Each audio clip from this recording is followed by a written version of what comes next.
On traite aujourd'hui d'un sujet relativement original et nouveau, en tout cas dans les débats de ce type de conférence. La relation est importante entre le droit de la propriété intellectuelle et le droit de la concurrence. Et pour servir de modérateur pour cette session, nul n'était mieux à même de le faire que le professeur Dresselt du Max Planck Institute pour la propriété intellectuelle et le droit de la concurrence. Professeur Dresselt, you have the floor. Mesdames et messieurs, bonjour pour ce panel. C'est un grand plaisir de vous accueillir. Ce panel commence avec une petite surprise. On vient de s'apercevoir que tous les membres du panel parlent le français. Mais quand même, je pense on utilisera surtout l'anglais. À cause de ça, je me pardonne et j'espère que vous me pardonnez. Surtout, je ne veux pas vous torturer trop avec mon français approximatif. So let me continue in English. I'm very happy. The topic of this panel is a challenging one. I guess we will sing kind of a different song than the other panels you heard this morning.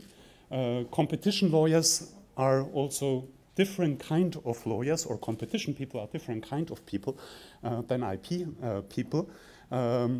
Nevertheless, also this morning I made this experience again, but in a slightly different way, when the chairperson of the panel started the introduction by saying, this will be the best panel of the whole conference. I told myself, that's a trademark lawyer. Brand your product before you enter the market. So we will do it differently. We will try to do our best, and we leave it to you to judge whether we are better than other ones. That's competition. So, you know, that's one of the purposes of being the chairman for this panel. I know I have to win your hearts. And that's not so easy as a competition lawyer in a group of mostly IP persons. What's the topic in particular, or what are we going to discuss during this panel? Of course, this panel is announced with the goal of finding a better balance. So obviously there is also a concern that sometimes IP protection might go too far. And especially here in Europe, we have seen very strong enforcement actions, especially by the European Commission in the field of intellectual property in recent years. So especially the use of IP rights can become a problem. But this panel will also draw your attention to another aspect. Sometimes maybe even legislation goes too far. Quite often I hear from IP lawyers, we do not have to care about whether IP protection, IP law goes too far, because there will always be a competition agency to intervene.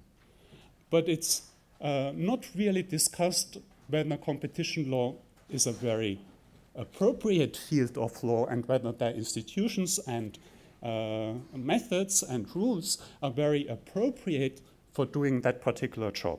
And that's what we would like to discuss. We will discuss those topics by taking a very particular approach. It will be a global approach. We have a wonderful group of panelists here who come from different parts of the world. And for not making it too theoretical, it's also a very brilliant group because they have they also bring a lot of personal practical experience. And during the first part of the panel, we will especially try to highlight cases that will also demonstrate to you that there are problems to be considered. Let me briefly introduce the panelists. I would like to start with Mireille Beutens, IP litigator and also a professor at the University of Brussels. Then I would like to introduce Thomas Kramler from the EC Commission. He is deputy head of one of the units of the Directorate General for Competition, and in this function he is especially responsible for cases in the IT sector. So now if you think about Microsoft, you are right. So he's our Microsoft person, I guess. Not only, there are other cases, and maybe as interesting cases as Microsoft. Then I would like to introduce the most difficult name, João Marcelo de Lima Asafim from Brazil. So he made a very long way here to Paris. He is also a practitioner and at the same time a law professor at the Federal University of Rio de Janeiro.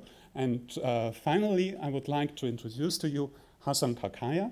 He is head of the Consumer and Competition Policy Unit of UNCTAD. And he has a lot of experience concerning what is going on in the developing countries. And unfortunately, one person is missing, Sisulu Musongo. Unfortunately, he could not make it to this panel for some family reasons. But still, I'm hopeful to also demonstrate to you what the problems are in developing countries. At the end, I hope very much that we will have an open floor discussion. So. And I think this is even the most important part. For introducing the panelists again, I will start a first discussion and ask them a few questions, and then we get into the debate. Okay. So I would like to start with you, Thomas. I have already mentioned that the European Commission has been a very, very strong enforcer in the field of intellectual property when it comes to competition law. I mentioned Microsoft. Rambus is another case, and those cases, especially in the information technology sector, are very, very international sectors. Those firms are global players. Rambus case was a case on standardization, a standard which is used worldwide. And then there's another set of cases which is just coming up. We can see it on the horizon. Some of the cases have even already arrived before the court. And that's, these are cases in the field of pharmaceuticals. So the European Commission has undertaken a so-called sector inquiry and presented the report in 2009, which reads like a policy paper on patents for some pharmaceuticals, if I may brand it that way. I would like to ask you, why is it that the European Commission is such an active enforcer in the IP field, while other very important players in the competition world, like the agencies in the United States, for example, like Microsoft, for example, the Microsoft case was settled in the United States, and the European Commission went forward and finally also imposed a very high fine on Microsoft. So what are the reasons for this very interesting difference? Thanks very much, Professor Drexel. I'm happy to enter the competition between panels, as you said. As a competition lawyer, competition is always driving innovation, and I hope this will be an interesting panel.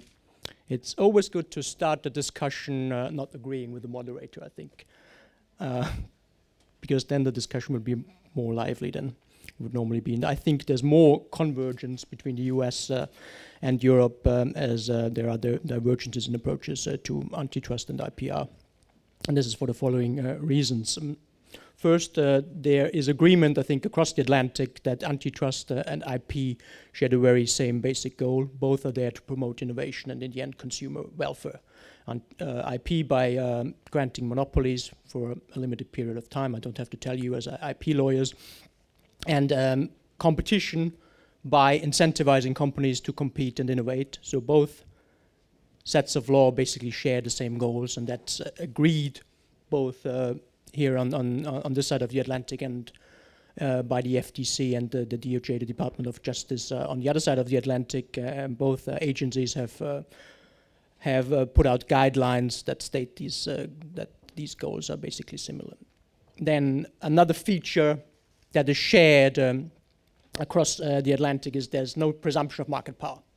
It doesn't mean if you have a patent or a copyright holder that you necessarily presume to have market power and can therefore abuse this market power in a certain way. There's no presumption that a granted IP right would make you a dominant company. That depends on a lot of circumstances. That depends on whether there is a different product in the market, whether you're competing with other technologies.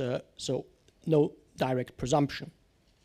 And then probably to stir the debate a bit, and as Microsoft was already mentioned, there's also no immunity from antitrust laws, and that's also agreed across the Atlantic. You may remember the Microsoft case in the US. It was about basically monopolization, where it was claimed that Microsoft, by bundling its browser Internet Explorer to the operating system Windows,